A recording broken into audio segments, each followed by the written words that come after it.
আলিপুরদুয়ারে ভুতুড়ে প্যান্ডেল দেখতে যাওয়ার আগে পর্যন্ত ফাইনালি অনেক খোঁজার পর, অনেক ঘোরা ফেরার পর বুঝতে পারছিলাম না প্যান্ডেলটা কোথায় এতটা ভিতরে। তো এখন আমরা আসছি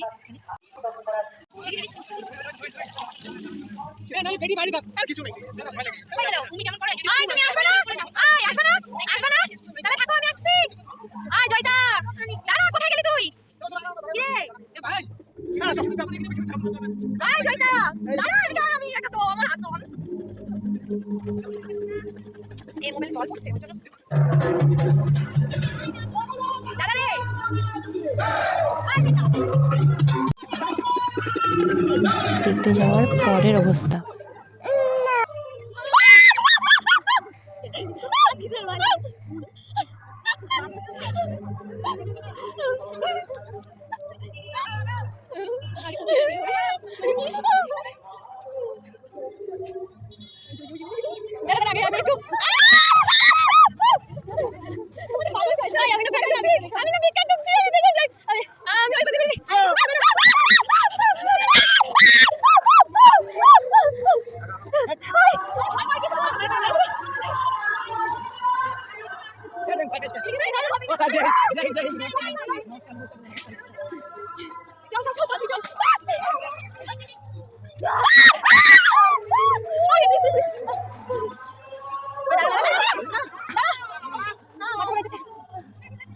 এরপরে ভিডিও করার মতো অবস্থা ছিল না। ধন্যবাদ।